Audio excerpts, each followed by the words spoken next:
lights went down, when you feel lost in your shadow, don't feel alone, don't scream so loud. We are living in this cruel world, broken but strong, gotta move on. You're not a bakery of life, equip my soul, find the real gold, I'll fulfill what I started. Assalamualaikum warahmatullahi wabarakatuh. Waalaikumsalam warahmatullahi wabarakatuh. Alhamdulillah, puji syukur kepada Allah atas segala nikmat yang diberikannya, terutama nikmat sehat, sehingga kita pada hari ini bisa berkumpul bersama dalam kegiatan diseminasi budaya positif dari pengimbasan materi pendidikan guru penggerak yang sudah saya ikuti pada Sabtu 4 November 2023 di SMK 58 Jakarta.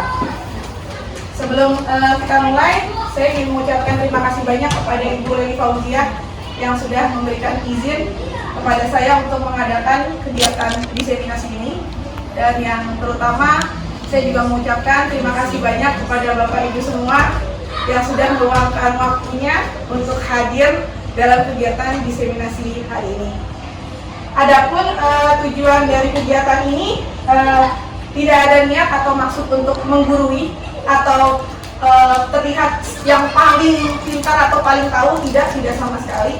Ya, tujuan dari diseminasi ini adalah hanya untuk sharing dan saling berbagi. Ya.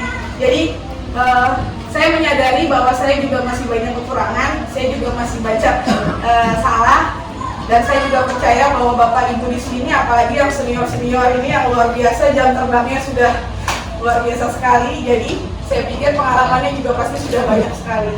Jadi di sini tujuan diseminasi ini adalah kita saling berbagi, saling belajar. Jadi kalau misalnya nanti pada kegiatan diseminasi ini saya ada kurang atau ada salah, Bapak Ibu mungkin bisa saling mengingatkan atau saling membenarkan, oh ternyata harus begini, harus begitu. Jadi di sini tujuan kita adalah saling belajar. Dan yang saya harapkan semoga dengan kegiatan diseminasi ini ada sesuatu yang bermanfaat dan membawa keberkahan untuk kita semua. Amin. Baik, kita mulai saja Bapak Ibu. Silakan. Ya, tentang diseminasi ini adalah tentang budaya positif. Ya, apa sih yang dimaksud dengan budaya positif? Budaya positif adalah merupakan perwujudan dari nilai-nilai atau keyakinan universal yang diterapkan di sekolah. Budaya positif yang diterapkan di sekolah adalah salah satu perwujudan dari visi guru yang mengandung nilai-nilai kebajikan sesuai dengan tujuan pendidikan nasional yang dijabarkan dalam profil pelajar Pancasila.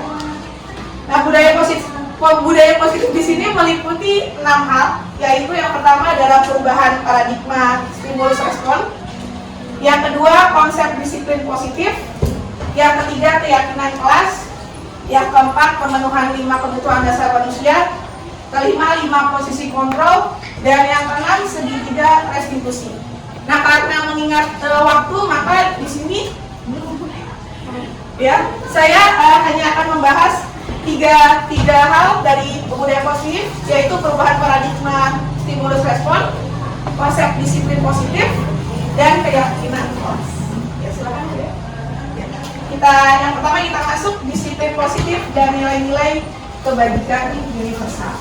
Nah, tujuannya apa sih? Di sini kita lihat tujuannya diharapkan Bapak Ibu dapat menjelaskan makna kontrol dari paparan teori kontrol Dr. William Fraser serta miskonsepsi yang terjadi di kehidupan sehari-hari, serta dapat menjelaskan perubahan paradigma stimulus respon kepada teori kontrol. Yang kedua, menjelaskan makna disiplin positif dan mengamati penerapannya di lingkungannya.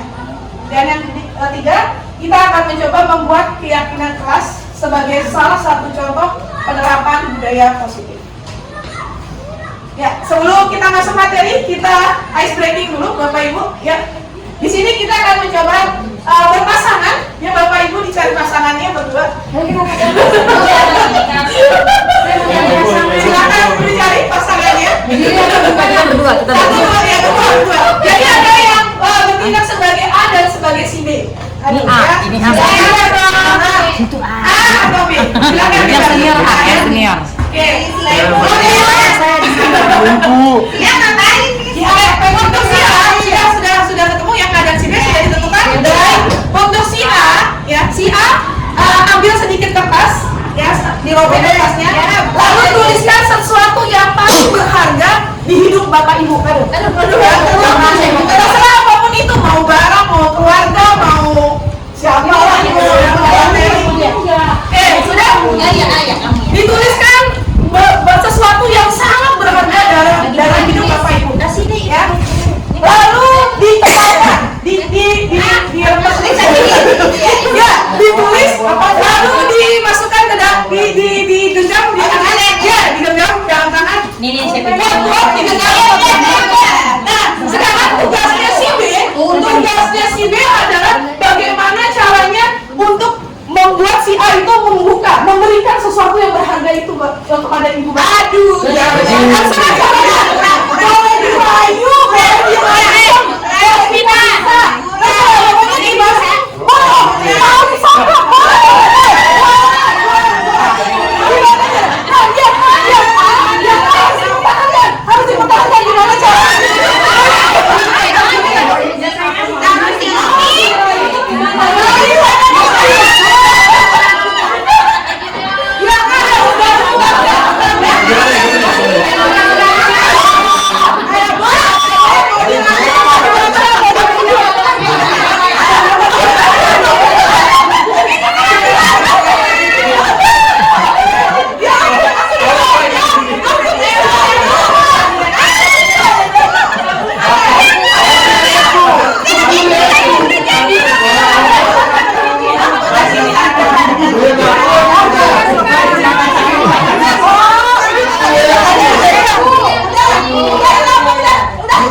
Kasurnya udah dapat 20.000. Di sini siapa yang berhasil?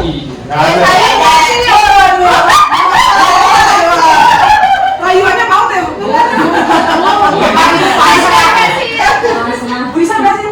Biasanya kalau nggak mau saya tutup. Iya. Nyogok saya. 30.000.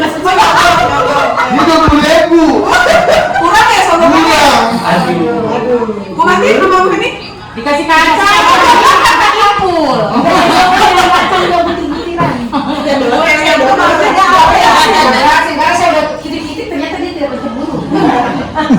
Ternyata ini sangat berharga.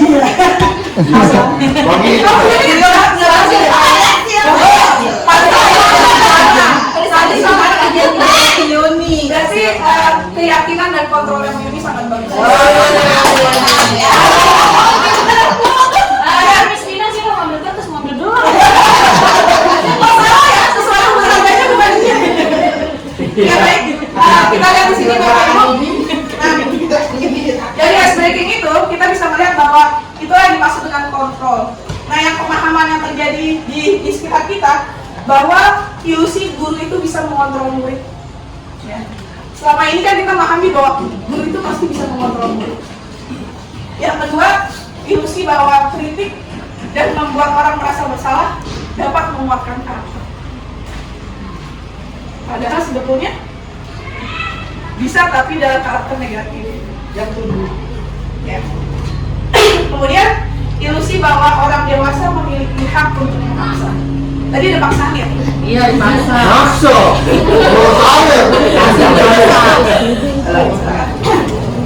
Nah, sebelum masuk ke materi lagi, nah sekarang saya akan membagikan post-it kepada Bapak Ibu. Karena ini sekarang sendiri-sendiri ya. Nah, post-it ini saya minta Bapak Ibu untuk menjawab dari 3 pertanyaan ini. Yang Saya ikutan terus lagi. ya. Jadi yang pertanyaan pertama, dalam usaha menciptakan lingkungan yang positif, bagaimana penerapan disiplin di kelas Bapak Ibu selama ini? dan apakah sudah efektif atau belum. Lalu berikan penjelasannya. Yang kedua, untuk memastikan peserta didik melakukan atau menaati perintah, ancaman atau hadiah penghargaan yang sering Bapak Ibu gunakan apa dan kenapa. Dan yang ketiga, dalam menciptakan lingkungan positif, siapakah yang memegang kontrol? Bapak Ibu, murid, atau Bapak Ibu dan murid? Lalu jelaskan alasannya kenapa. Saya Bapak Ibu ya, saya berikan. Saya malah jawab semua. Jawabannya bebas, nggak ada benar salah. Silakan. Misalnya lagi laptop ya, jadi nggak Di Alkiran ganda. nggak ada benar. Ini benar. Ini ada karena besar aja dikasih jadi besar aja. Silakan. Oh, apa pulpen? Jawab weh.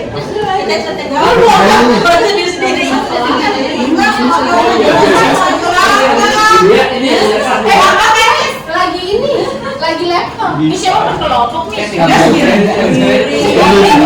Sini dia. Lagi kelompok. Yang pertama, menciptakan lingkungan positif. Bagaimana menerapkan disiplin di kelas Bapak?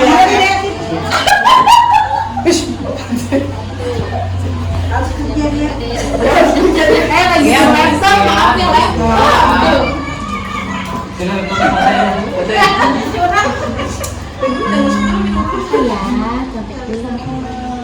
Bisa nih jawabannya bisa. Nomor 3 apa? Siapa yang memegang kontrol? Guru. Ya, tadi biasanya dulu. Oh, udah selesai. Kalau Dapat sudah, lagi apa kalau boleh disampaikan di sini, Bapak Ibu, silakan maju. ini tiba-tiba nih, awas. Juara 1 dapat apa, Bu? Lemon tadi udah ya? Oh, ya udah, rapi. Silakan ditambah di sini, Bu Heni. Bebas, nggak ada benar salah, pokoknya kan berdasarkan pengalaman Bapak Ibu. Ya, terima kasih Bu Heni. Padahal alasan kan itu. Bukannya tiga-tiganya dijawab. Ada alasan bukan? Alasannya juga ditulisnya. Oh, cuma iya 3 doang. Iya dong. Dong, ya 3 baca doang ya ini doang. Ya doang sama-sama aja. Silakan Bapak Ibu yang sudah ditambahkan maksudnya. Sama cepetan Mbak tulis. Tiga-tiga dijawab. Aduh, tulisan gue cakep banget buat Desmina. Ya Allah. Berarti Jawabannya salah. Jadi kayak bener-bener lagi kuliah ini. Aduh, ini apa 2 lembar nih Smina? oh, curhat dong. Ada. Wah, Bu Yuni curhat. Ini bikin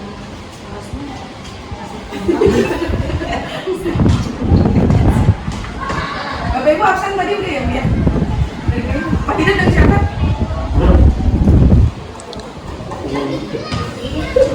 Serius banget gitu. Bisa curhat, Bu? Siapa mau mati? Ya udah, boleh maju silakan. Tembak apa aja. Juara 2 tuh ya? Iya, juara 2. Habis 2 A. lanjut ke Smina. Ya, terima kasih Wandi. Apa tadi itu nanti? Waduh, kayaknya Pak Camat curhat nih. Guru agama ayo cepetan. Jangan itu nulis aja. Jangan serius-serius, santai kita santai.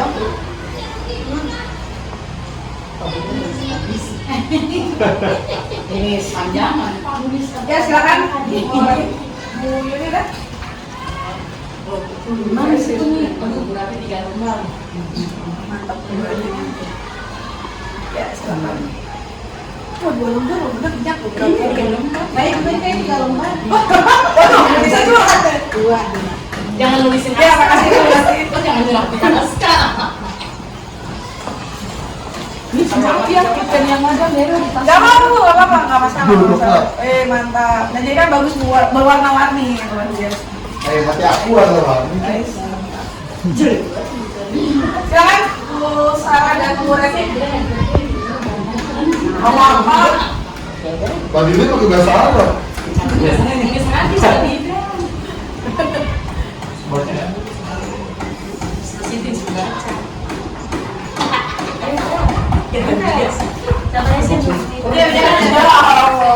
Bisa jawab ya? Oh, iya. Ini Udah saya 2.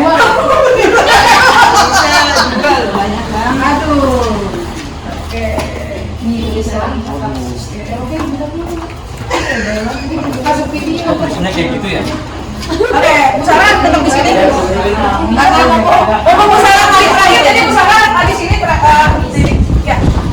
Saya minta tolong kepada Bu Sarah untuk membacakan satu atau dua dari jawaban Bapak Ibu. Boleh terserah, boleh jawaban Bu Sarah atau jawaban Ya panjang aja besar. Ini yang tulisannya cakep. Iya.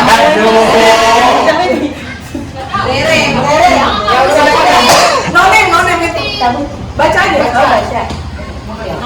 Jawaban nomor 1, siswa diberikan kesepakatan kelas dan sudah efektif karena siswa sudah menyadari kesepakatan kelas yang dibuat. Jawaban 2, diberikan hadiah atau penghargaan untuk siswa yang menaati peraturan berupa poin agar siswa lain termotivasi. Nomor 3, yang memegang kontrol guru dan murid. Bagus sekali. Satu lagi. Salah, salah. Kok nggak dari jawaban sama dulu? Kalau salah itu salah. Nah, ya ini membuat peraturan dan ditempel di kelas sudah dilakukan. Yang nomor 2, penghargaan untuk memotivasi siswa yang lain. Yang ketiga, terkontrol, yang mengontrol itu guru. Oke, terima kasih Bu Sarah. Kita berusaha. Jadi hampir sama ya sepertinya ya secara garis besar bahwa untuk menciptakan lingkungan positif ternyata di kelas Bapak Ibu sudah hampir efektif dan sudah sampai semuanya sudah efektif luar biasa. Percaya saya. Cuma di kelas rendah biasanya hanya berupa hadiahnya pujian.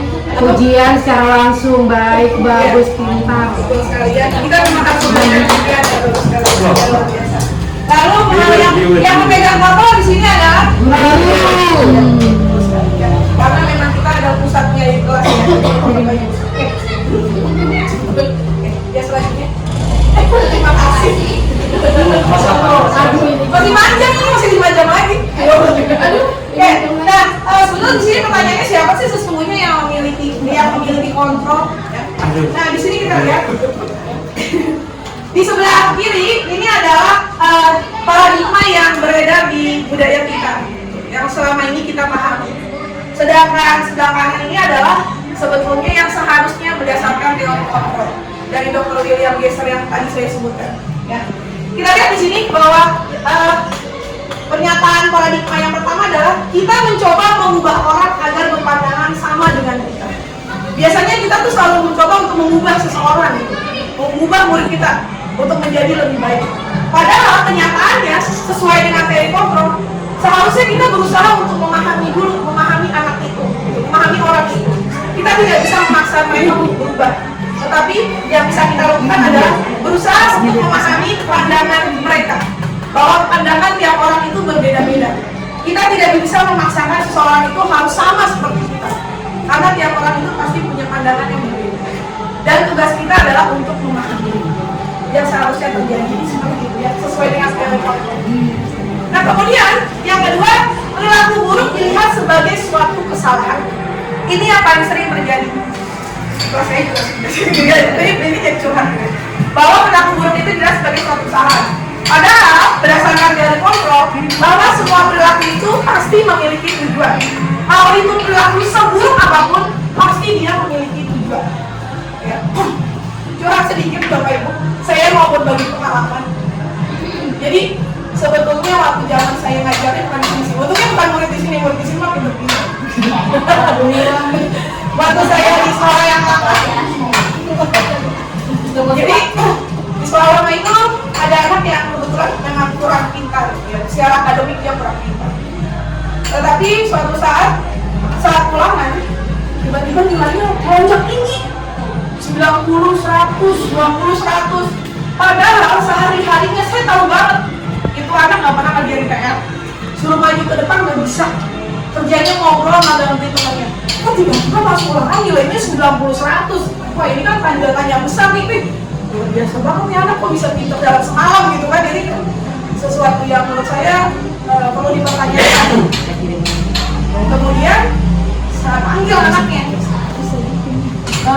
Ini kamu hebat. Pertama saya puji pasti karena dia sudah berusaha dapat nilai yang bagus banget kan. Setelah saya tanya, kamu ngajarnya gimana? Berarti dong tipsnya buat menurut dalamnya Wisna, biar Wisna bisa berbagi sama teman-temannya, kok kamu bisa bagus banget. Yang terjadi apa rupanya? Dia nangis. Akhirnya dia ngomong sama saya bahwa dia nyogok temennya kita buat kasih jawaban. Itu perilaku buruk, jelas salah. Tapi kita balik lagi, pasti ada tujuannya. Kenapa dia nyogok temennya buat dapat nilai bagus? Ternyata setelah saya tanya lebih dalam, dia merasa diperlakukan tidak adil oleh orang tuanya. Orang tuanya selalu membandingkan adiknya yang kebetulan lebih pintar. Orang tuanya selalu ngomong, makanya kamu tuh belajar yang pintar nih, kayak adik kamu udah begini 100 mulu nih, kamu udah gitu. Jadi dia selalu dibandingkan. Dia nggak mau kayak gitu. Saya juga pengen udah nilai bagus, tapi setiap saya udah berusaha belajar saya nggak bisa, tapi nilai jelek. Tapi orang tua saya tidak memahami saya. Itu yang dia bertanya. Dia tidak memahami diri anak itu. Akhirnya kan di sini bisa sesuai dengan teori kontrol ini bahwa sebuah perilaku itu pasti memiliki tujuan. Jadi tujuannya kenapa dia sampai berbuat seperti itu? Dia ingin diakui pada dasarnya. Ya, akhirnya ya singkat kata saya lakukan komunikasi dengan orang tua ya. Akhirnya seperti itu. Sebenarnya intinya hanya yang menjelaskan bahwa seburuk-buruknya suatu perilaku pasti ada tujuan. Ya. Kemudian kemudian yang ketiga, ini yang pemahaman yang sering kita pahami. Orang lain bisa mengontrol saya.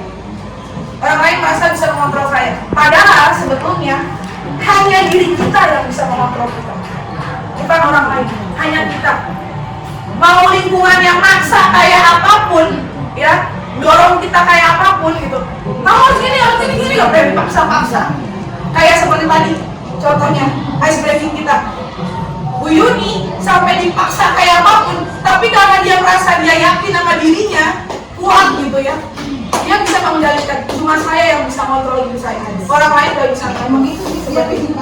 Jadi pada dasarnya orang lain nggak bisa mengontrol kita.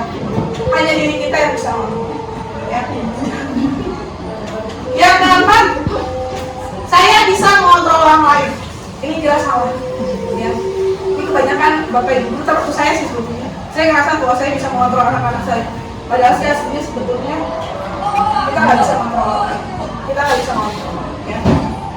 Nah, ini yang terjadi yang kelima. Pemaksaan ada pada saat bujukan gagal. Seperti ice breaking tadi.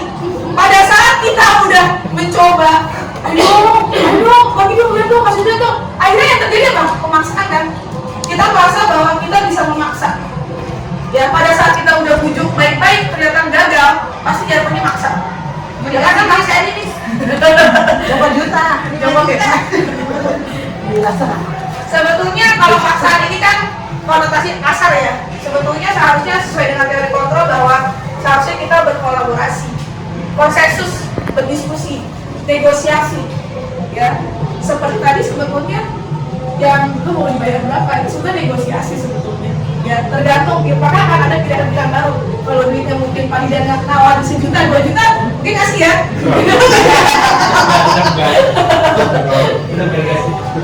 Berapapun nilainya. Nah yang terakhir, paradigma yang sering beredar adalah model berpikir menang kalah. Biasanya pada saat kita berusaha untuk mengontrol orang, memaksa orang, pasti ada posisi yang menang dan kalah. Ada posisi yang merasa diuntungkan dan dirugikan. Padahal seharusnya pada saat kita mau mengontrol orang, yang ditemukan harusnya menang-menang atau win-win solution. Jadi tidak ada pihak yang dirugikan, betul. Tidak ada pihak yang dirugikan. Makanya kenapa seharusnya ada kolaborasi dan konsensus agar ditemukan solusi yang baru agar tiada pihak yang dirugikan. Itulah sebetulnya kontrol yang sebenarnya seharusnya yang terjadi. Tapi kan selama ini yang menjadi seperti ini. Makanya kita mencoba untuk meluruskan bahwa untuk menerapkan kontrol yang benar adalah seperti ini. Ya. Memahami dan kita tidak bisa mengontrol orang lain, tidak bisa memaksa orang lain, dan kita harus berpikir untuk win-win solution. Silakan Bu.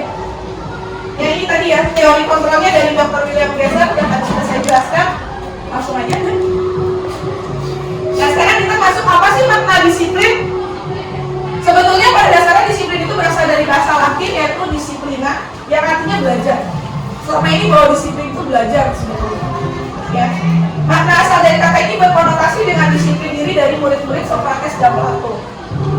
Disiplin diri membuat orang menggali potensinya menuju suatu tujuan, apa yang dia hargai. Seharusnya disiplin itu adalah menggali potensi yang ada pada diri kita, gitu ya. Apa yang kita hargai. Tetapi yang beredar di dalam budaya kita, makna disiplin itu adalah sesuatu yang dilakukan seseorang kepada orang lain untuk mendapatkan kepatuhan. Jadi kesannya disiplin itu tuh sesuatu yang buruk gitu, yang dilakukan orang lain kepada kita dengan cara memaksa, gitu. Ya, biar kita nurut. Betul, pada aturan, dan kita harus nurut. Padahal sebetulnya yang benar aslinya adalah disiplin diri itu seharusnya menggali potensi pada diri kita, membuat kita menyadari kemampuan kita, gitu ya, memahami dan menghargai apa yang ada pada diri kita. Oke, lanjut. Oke. Di sini disiplin positif. Disiplin positif adalah pendekatan dalam mengelola perilaku individu, terutama anak-anak, dengan mengedepankan pemahaman, empati, komunikasi yang baik. Pendekatan ini berfokus pada memberikan pengarahan, panduan, konsekuensi yang sehat untuk mengajarkan individu tentang tanggung jawab dan akibat dari tindakan mereka. Jadi seharusnya yang kita terapkan adalah disiplin positif. Ya, disiplin positif ini dengan memberikan pemahaman dan empati, memahami, menghargai, merasakan apa yang mereka rasakan, gitu ya. Dan berusaha untuk membuat komunikasi itu menjadi lebih baik. Jadi ada diskusi, ada pembicaraan. Ya. Jadi disiplin itu pada dasarnya sesuatu yang lemah lembut sebetulnya, bukan sesuatu yang kasar atau buruk. Jadi kan kalau kita ngeliat, dulu tuh disiplin banget, kesannya kayaknya udah strength, tegas, galak gitu ya. Padahal seharusnya kita harusnya lebih memahami, lebih empati, dan bisa melakukan komunikasi yang baik. Lanjut Bu ya. Nah, kenapa kita penting menerapkan disiplin positif? Yang pertama adalah pembelajaran menjadi lebih efektif. Kemudian kita bisa mengembangkan empati, lebih merasakan atau menghargai orang lain. Kemudian yang ketiga, bisa membentuk karakter menjadi lebih kuat karena di situ kita mengajarkan nilai-nilai seperti tanggung jawab dan kerjasama. Jadi lebih menyadarkan si anak, memberikan pemahaman. Kemudian yang ketiga, mencegah perilaku negatif.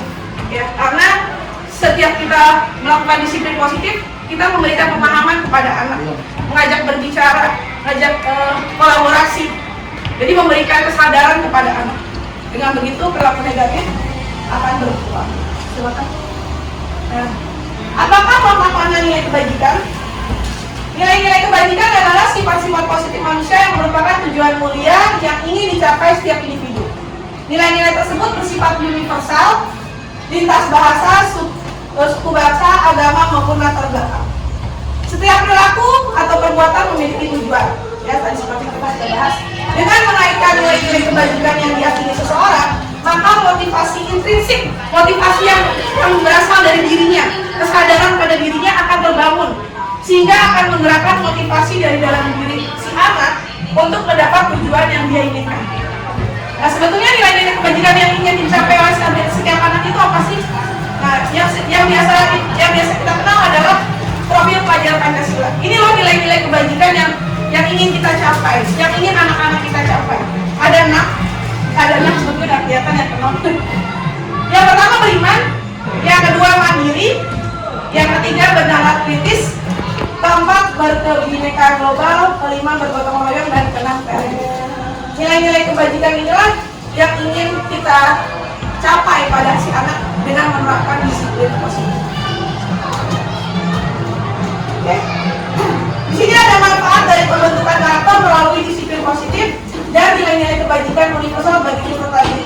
Dengan kita menerapkan disiplin positif, maka nilai-nilai kebajikan itu akan menumbuhkan karakter yang kuat pada si anak. Lalu lebih pemahaman moral, maksudnya lebih berempati, lebih bisa menghargai orang lain, dan kemampuan berkontribusi atau bekerja sama, berkolaborasi.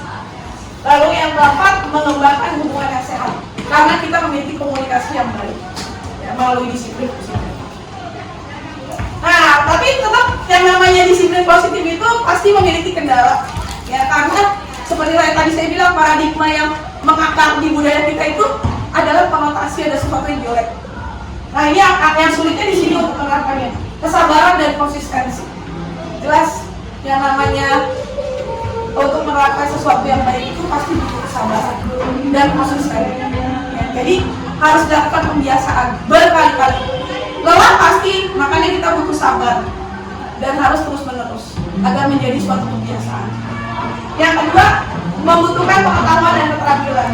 Ya, misalnya kalau misalnya memang kelemahan saya juga ada, saya juga kurang dalam pengetahuan dan keterampilan untuk menerapkan disiplin positif. Makanya dari itu, dengan adanya kegiatan kita bisa saling sharing, saling diskusi untuk bisa menambah pengetahuan dan keterampilan kita. Kemudian yang ketiga, resistensi dari individu.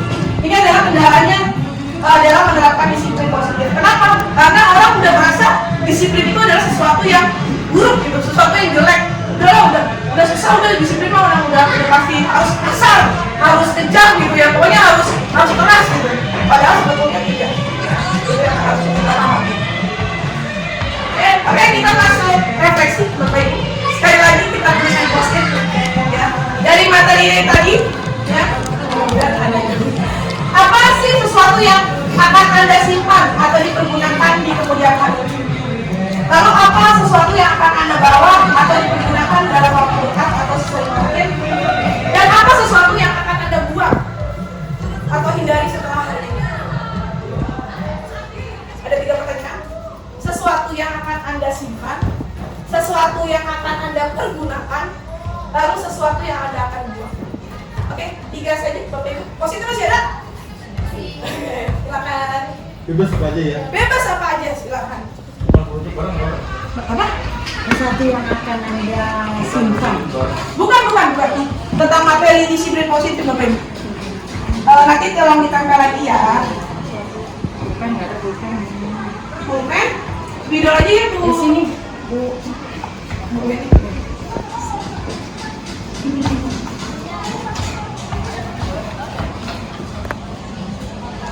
Sesuatu yang akan dan dipergunakan dalam waktu aja yang dipergunakan. Materi tentang disiplin positif. Sering mungkin akan.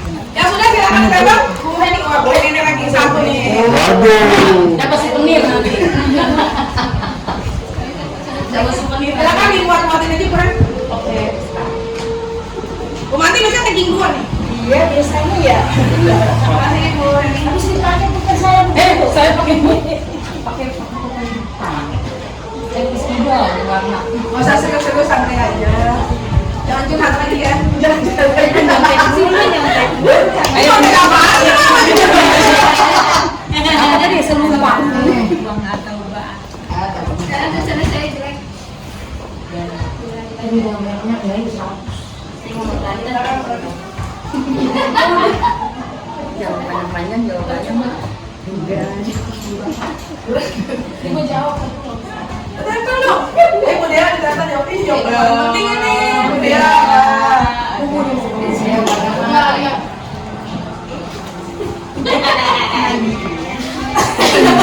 Apa sih? Nah, di sini banyak banget sih. Silakan, Bapak Ibu. Boleh, silakan.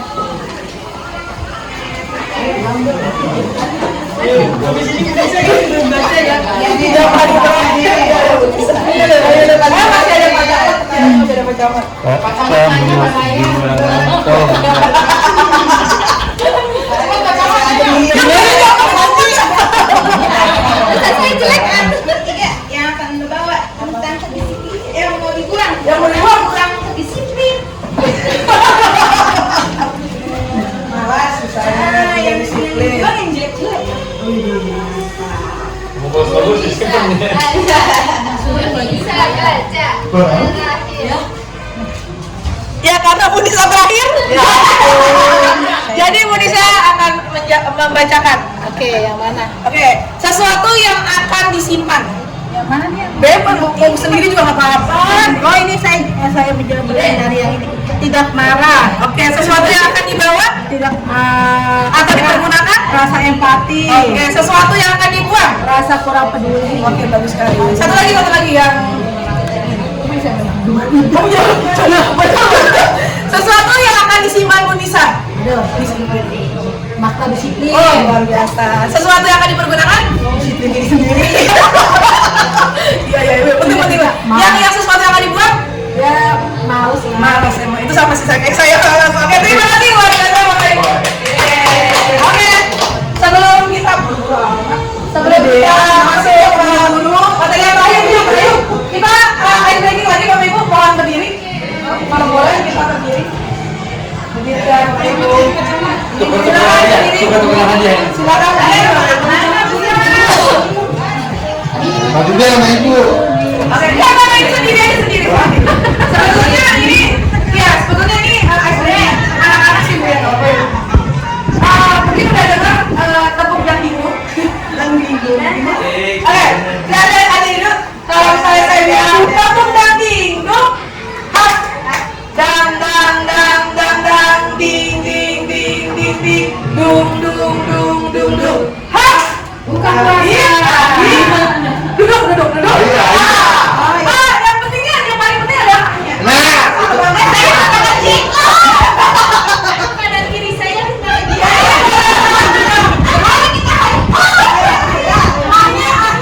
benar-benarnya ini duduk ke bawah. Iya, duduk ke bawah.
Menumbuhkan budaya positif melalui keyakinan kelas. Nanti ada lagi. Budaya positif dilaksanakan dalam upaya menumbuhkan self disiplin peserta didik, yaitu menanamkan motivasi intrinsik, motivasi dalam diri peserta didik untuk menjadi orang yang mereka inginkan dan menghargai diri sendiri dengan nilai-nilai yang mereka percaya. Nah, salah satu budaya positif yang dapat dikembangkan dan diterapkan adalah dengan keyakinan kelas. Oke, di sini kita lihat ini adalah yang akan kita capai sebetulnya di sini. Ini adalah lingkungan paling kecil. Ini adalah tempat di mana kita memulai mengajarkan sesuatu. Melalui kelas ini kita membuat yang namanya keyakinan kelas. Ya, keyakinan kelas. Keyakinan adalah kelas adalah semacam peraturan tapi yang membuat anak itu menyadari tentang hal-hal tersebut gitu. Jadi bukan disuruh, bukan diingatkan, tapi memiliki kesadaran pada diri anak. Melalui keyakinan kelas, maka akan tumbuh yang namanya lingkungan positif. Ya, dia akan menjadi terbiasa. Jika sesuatu hal yang baik yang sudah diyakini lalu sudah terbiasa, maka akan membudaya, akan mengakar sehingga dia menjadi budaya positif. Ini yang akan kita tularkan sebetulnya, yang akan kita bentuk menjadi budaya positif. Ciri-ciri keyakinan kelas. Sebetulnya keyakinan kelas ini hampir sama dengan peraturan kelas. Hanya saja sifatnya lebih abstrak daripada peraturan yang lebih terperinci atau konkret. Jadi kalau peraturan kan jelas dilarang buang sampah sembarangan. Tapi kalau keyakinan kelas itu dia lebih abstrak gitu, lebih universal, lebih umum. Buanglah sampah pada tempatnya. Kalau keyakinan kelas itu berupa pernyataan universal yang dibuat dalam bentuk kalimat positif. Jadi yang namanya keyakinan kelas itu tidak boleh menggunakan kata yang negatif. Kata dilarang itu nggak boleh. Dilarang, tidak boleh, jangan, itu nggak boleh. Ya, jadi harus menggunakan kata positif. Kalau peraturan kan bebas ya Bu, dilarang, jangan teriak-teriak, itu kan peraturan. Ya, jadi kalau keyakinan kelas itu tidak boleh. Lalu keyakinan kelas itu dibuat dalam jumlah banyak sehingga mudah diingat dan dipahami oleh semua warga kelas. Keyakinan kelas merupakan sesuatu yang dapat diterapkan di lingkungan kelas tersebut. Jadi tiap keyakinan kelas itu pasti berbeda tiap kelasnya. Jadi keyakinan kelas yang dibuat itu ya hanya berlaku di kelas ini, ya kelas yang dibuat gitu ya. Jadi bukan di luar. Pembuatan keyakinan melibatkan semua warga kelas melalui kegiatan curah pendapat. Jadi dalam membuat keyakinan kelas itu diadakan yang namanya sosialisasi dan diskusi dengan seluruh peserta didik. Mau bikin apa sih keyakinan kelasnya? Diawali dengan peraturan. Nanti setelah ada peraturan baru dibuat sama-sama menjadi keyakinan kelas. Keyakinan kelas ditinjau kembali dari waktu ke waktu. Jadi dipastikan apakah keyakinan kelas itu sudah cocok apa belum. Kalau belum ya mungkin masih bisa direvisi lagi atau disesuaikan kembali. Di sini pelaksananya, contoh pelaksananya yang pertama adalah mengenalkan keyakinan kelas kepada peserta didik. Jadi sebelum kita membuat keyakinan kelas, kita harus sosialisasi dulu, menjelaskan apa sih keyakinan kelas itu, apa sih tujuan membuat keyakinan kelas. Kemudian menyusun keyakinan kelas bersama peserta didik. Di sinilah kita melakukan diskusi dan kolaborasi dengan peserta didik, menentukan apa sih yang ingin kita yakini di kelas ini, apa sih yang ingin kita buat menjadikan suatu kesadaran positif untuk peserta didik melakukan itu, diterapkan di dalam kelas. Lalu membiasakan penerapan keyakinan kelas untuk menumbuhkan self disiplin kepada peserta didik. Jadi dengan menerapkan keyakinan kelas ini diharapkan tumbuh kesadaran dan disiplin diri pada si anak. Jadi kita nggak perlu lagi tuh yang kayak teriak-teriak, tapi dia harus dengan kita melihat aja si anak harusnya bisa menyadari oh dia nggak boleh begini. Jadi dia harus memiliki kesadaran. Bahasa tadi. Kayak gimana itu nih? Kayak lanjut. Nah, di sini cara-cara langkah-langkah dalam membuat keyakinan kelas. Yang pertama adalah melakukan sosialisasi atau menjelaskan secara singkat kepada peserta didik tentang keyakinan kelas. Yang kedua, menyusun keyakinan kelas bersama peserta didik. Yang ketiga, membuat poster. Jadi setelah adanya keyakinan kelas, sebaiknya dibuatkan menjadi poster agar bisa ditempel di kelas dan bisa dibaca dan dilihat oleh anak setiap hari. Kemudian menempatkan keyakinan kelas di tempat yang mudah dilihat. Jadi di tempat yang terbuka, yang di depan atau di samping, jangan di belakang. Jadi kalau bisa yang di tempat yang terlihat oleh anak. Kemudian melakukan pendalaman pada keyakinan pada setiap keyakinan melalui kegiatan-kegiatan sederhana di awal pembelajaran. Jadi dijadikan semacam pembiasaan. Selalu diingatkan tentang keyakinan kelas tersebut agar tertanam di dalam diri kita. Di sini contohnya yang akan kita buat hari ini, Bapak Ibu. Jadi nanti ada tugasnya, kita akan mencoba membuat keyakinan kelas. Jadi kita nanti akan berkelompok, ya. Kelompoknya 2 aja kali ya. Ini aja dia. 1. Udah 1 2. Iya, jadi 2 kelompok aja, kelompok kubu kiri dan kubu kanan. Saya sama Bu Oli bagian terbaik. Ya, jadi tiap kelompok ke sini, Bu Eli ke sana. tiap kelompok mewakili kelas rendah dan kelas tinggi ya. Jadi yang ini mau kelas rendah ya, ini kelas rendah. Yang ini kita buat kelas tinggi. Jadi tiap kelompok diminta untuk mendiskusikan, ceritanya lagi mau bikin keyakinan kelas nih ya, mendiskusikan peraturan. Di sini ada contohnya sudah saya buatkan. Jadi yang pertama dilakukan adalah membuat peraturan dulu. Di sini contohnya selalu kembalikan buku ke tempatnya. Nah kalau kita ubah ke keyakinan, berarti dia bentuknya adalah tanggung jawab. Nah ini ada bentuknya keyakinan kelas. Jadi dia bukan berupa kata-kata kayak selalu kembalikan buku ke tempatnya, bukan. Tapi keyakinan kelas itu berarti ini adalah bentuk tanggung jawab. Dilarang mengganggu orang lain. Ini peraturan. Nah kita ubah menjadi keyakinan kelas, yaitu menghormati dan menghargai orang lain. Itu adalah keyakinan Indonesia. Untuk kelompok saya. Hadir di sekolah 15 menit sebelum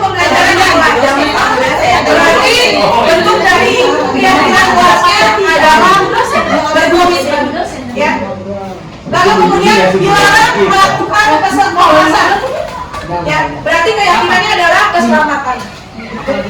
Buang sampah pada tempatnya. Ya, buang sampah pada tempatnya. Dalam keyakinan kelasnya dibuatnya adalah kebersihan. Berarti dia tentang kebersihan. Kalau begitu Bergantian atau menunggu giliran, keyakinan kelasnya adalah membahayakan orang lain. Gunakan masker. Nah, ini gunakan masker. Berarti dia dengan keyakinannya adalah kesehatan. Berarti saya harus menjaga kesehatan saya gitu. Jadi dia kata-katanya lebih universal, lebih umum. Gitu ya Bapak Ibu. Bisa dibedakan Bapak Ibu? Bisa Bapak Ibu? Bisa. Ya. Jadi kalau peraturan kan lebih rinci gitu ya, lebih jelas. Tetapi kalau keyakinan kelas itu lebih umum. Dia menggunakan satu kata atau dua kata saja. Oke. Baik. Nah, ini adalah contohnya Bapak Ibu, contoh keyakinan kelas yang sudah dibuat waktu pelatihan saya kemarin gitu ya. Jadi dia cuma hanya lupa satu kata atau dua kata saja. Ya. Oke. Nah, mari kita bacakan. Oke, Bapak Ibu, saya sudah siapkan kertas. Aduh. Kita ada emak jago gambar. Gua ada kandidat, gua gambar banget. Pak Sur itu dia ada, tinggal gambar, Oke, kelompok kiri mewakili kelas rendah ya. Jadi di sini boleh pakai spidol, boleh jelaskan. Silakan dituliskan. Bapak Ibu, saya jelasin dulu sebentar. Bisa setengah waktu. Saya jelasin Bapak Ibu. Bapak Ibu mohon maaf sebentar, saya jelasin dulu ya. Jadi ini kan ada belah tengahnya, ada belah tengahnya. Jadi sebelah kiri saya minta tolong peraturannya ditulis sebelah kiri ini peraturannya. Lalu sebelah kanan tolong dibikin keyakinan kelasnya. Dan keyakinan kelasnya boleh dihias, langsung dihias. Biar saya tahu peraturannya apa yang dibuat. Iya. Nah, semua Ibu? Kita mulai. Ini silakan. Kalau butuh spidol warna-warni ada di depan silakan. Ini ada. Nih kelompok yang sangat bersemangat ini silakan. Iya, ada emak, datang gambar surat di tembok. Emak jago gambar, emak jago gambar. mati lagi salah fokus. Lagi salah fokus Pak. Waduh, ini kelas rendah, ini kelas tinggi. Udah. Oh, udah ada. Enggak, ini masih. Ayo silakan, Bapak Ibu. Sebagai pengawas kita. Kontrol. Sini warnanya belain. Ada ini warna hitam. Apa warna apa? Oke, Bu. Pasti sudah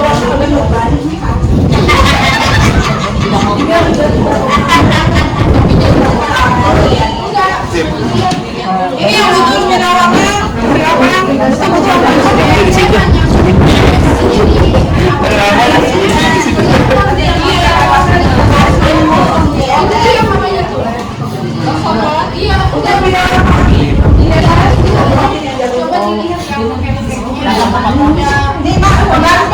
apa ini?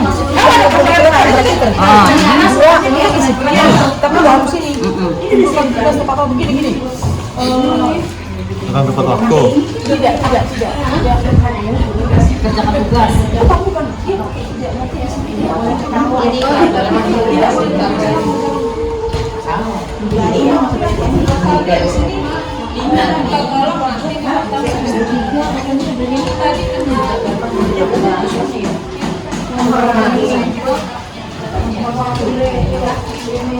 Silakan didiskusikan Bapak Ibu. Kelasnya kita Bu Eli. Ketuanya Bu Eli luar biasa. Bu Eli aja, Bu Eli ketuanya. Bu Eli ini pengawas. Ah, ini ketuanya beras ini masih. Jadi biar iya, kelas tinggi ya. Emang saya udah ada tugas. Iya, tuh. Udah silakan. Kok Bu Eli mah jago di nasional bahani. Bu Bebe. Nanti dia maju ke depan ya, mempresentasikan ya Bapak Ibu. Nah, Pak Didan. Kalau dia ngomong untuk maju untuk nanti dia kelompok yang maju. Kan ada MC ya. nasional. Kepala. Ini mah tulisannya bagus, ini boleh banget.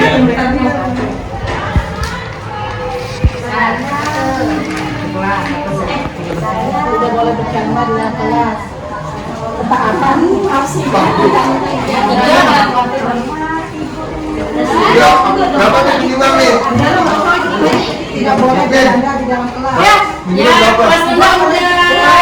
Tiga. Mas Bunda udah.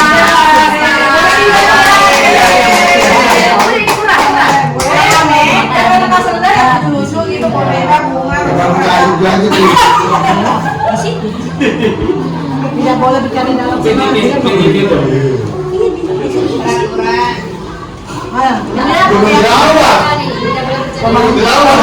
Biar simetris sini dong menghargai. Biar simetris. Bukan di tengah kaki, telapak kaki.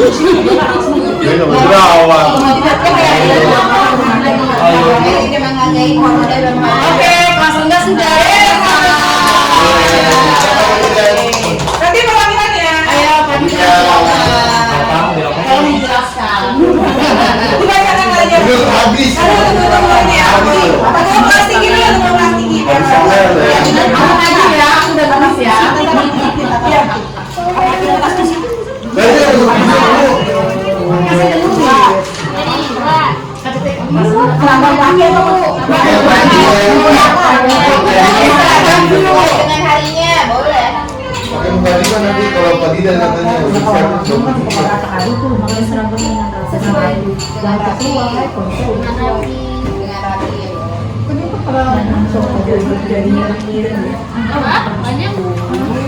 Oh, kelas tinggi 10 katanya. Hadiah, sudah tidak aja. Cepetan dong, jam 3 aja. Ini pindah banget, ini sangat pintar. Ini komisi Soalnya ada yang dosen, soalnya ada yang dosen. Oh, bisa nih. Gerak. Kalau memuji jangan lagi berlebihan. Ya, boleh, kalau boleh. Kita tidak. Tiket apa namanya? Kebersihan dikatakan. Ini udah bicara sopan. Ya sopan saja.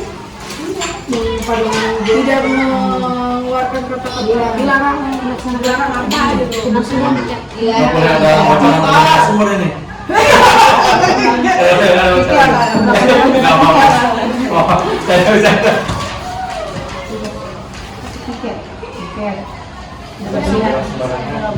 Udah jam 10, Bu.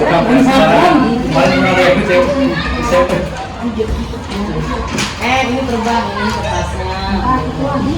Bicara kosa dilarang bicara. Iya kan? Mereka 10 katanya gue usah. Dua kelas tinggi itu, kelas tinggi. Sama soalnya kalau ini larangnya. Kelas tinggi soalnya lebih ini ya. Lebih banyak. Soalnya baca sastra. Satu lagi. Jam 5 makanya makan. Lagi. Pak Surya, Pak Didan, Pak Didan. Pak Surya, Pak Didan itu disiplin. Dia kalau panjang tuh nyusun aja di malah kebuang ya. Rapi. Iya. Tetapi dan Kesehatan. Menjaga besar. dilarang. Ini apa itu orang banget.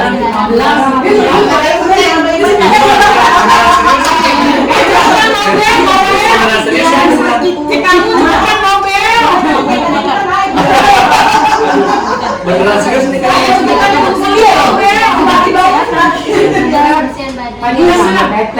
Yang belum nggak boleh istirahat. Ada, yang kelas tinggi biasanya udah mulai itu. Bisa juga ada yang busana. Yang belum selesai nggak boleh istirahat. Kayaknya dapat hadiah ini. Iya. Oh ya. Kita istirahat duluan Pak Didan. Kita selesai. Oke,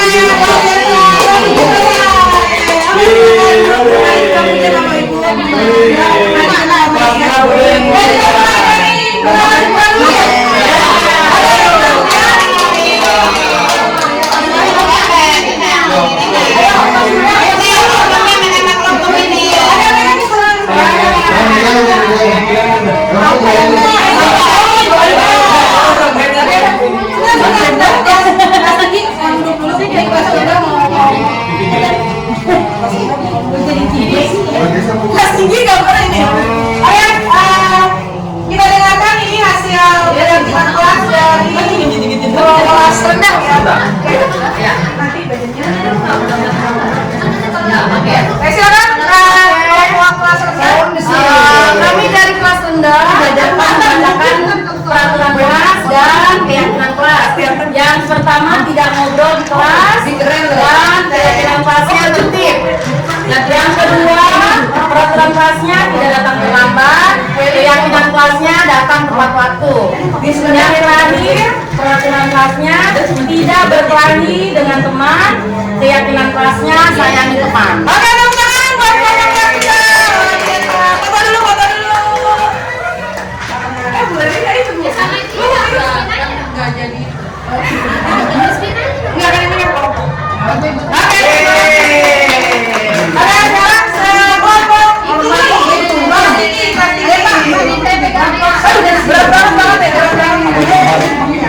Kelompok Sandes tiba. Kelompok Sandes.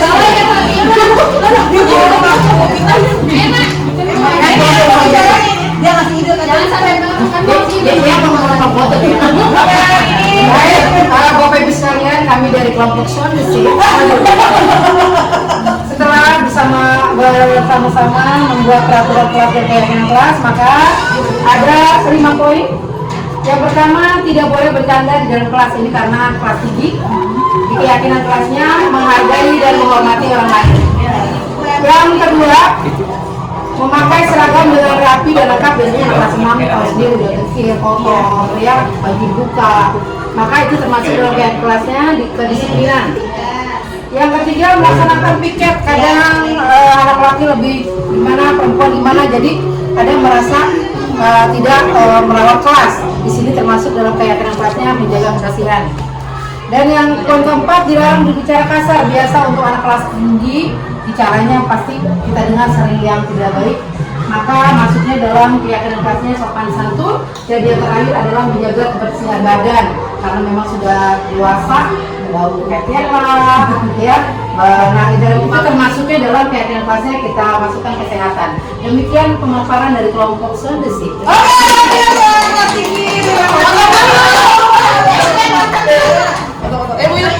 Yun sebelahnya Bu Sarah.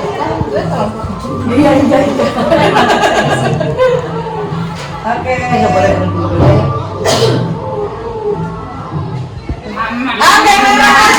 Luar biasa. Ya, boleh dikumpulkan. Harusnya kayak ini bisa ditempel bentuknya sih. Kita coba ya. Gak apa-apa, Bu Heni. Oh iya, kosurnya tolong tempel kosurnya. Kita tempel Bu. Sini. Sebentar. Pakai solasi. Aduh, apa tadi bawa? Sementara. Itu bikin awan digabung-gabung gitu. Pak Didan, tolongin Pak Didan. Oke. Saya tadi mau bikin peta pikiran. Luar biasa.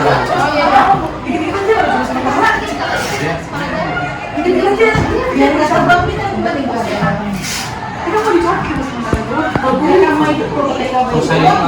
Iya. Atas sama bawah aja Pak Dita bisa. Oke. Terima kasih. Jangan tutup sampai ngepet tembok. Oke, terima kasih Bapak Ibu. Ya. Nanti seharusnya kalau kalian akan di kelas, setelah keyakinan kelasnya jadi, sebaiknya ditempelnya yang di tempat yang mengingat ya Bapak Ibu, jangan di bawah lagi karena kita tempat udah ada. Jadi seharusnya ditempel di tempat yang mengingat agar anak bisa terus mengingat, ya selalu terbiasa diingatkan lagi.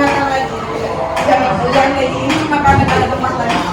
Baik, terima kasih luar biasa teman-teman Bapak Ibu. Terakhir kita akan melakukan refleksi dan umpan balik. Saya akan memberikan kertas dan saya minta tolong untuk mengisi refleksi dan umpan baliknya. Isi lagi mah. Ini jadi bagi ya. Tadi cuma pagi lah. Jangan lagi terakhir. Bagian kue bisa sekali. Nah, ini udah ada banyak. Kecil-kecil mohon maaf ya, ini pengiritan.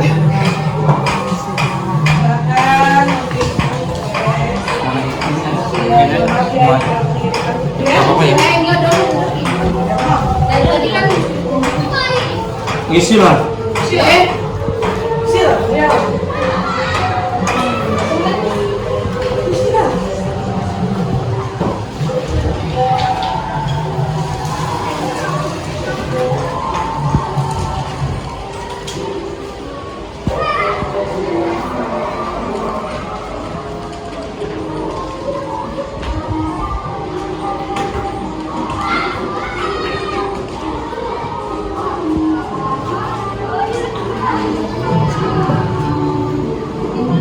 Sudah, Bapak Ibu bisa dikumpulkan.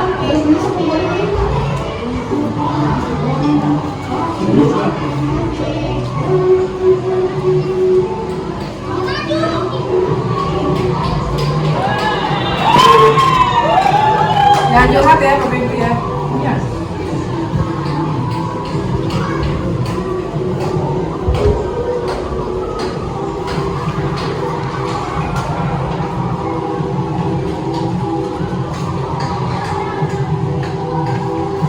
Udah Miss. Ya, terima kasih. Satu lagi. Ini juara satu mulu. Oke.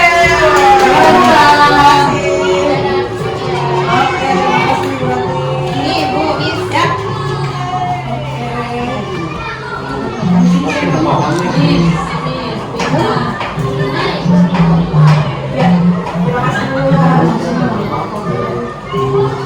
Udah Bu Ati? Ya, terima kasih. Ini Bu. Nah, masuk. Udah dinilai. Oh, belum. Bisa kan? Oke, terima kasih. Tungguin kan?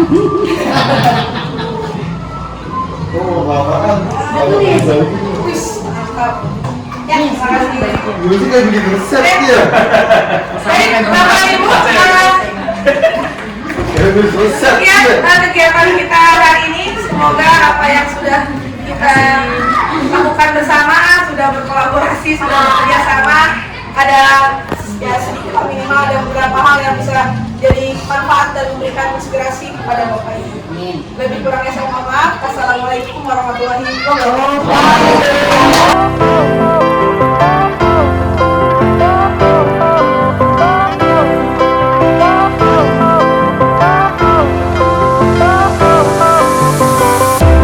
Fire went out, lights went down. When you feel lost in your shadow, don't feel alone, don't scream so loud. We are living in this cruel world. Broken but strong, gotta move on. You're not a bakery of life. Equip my soul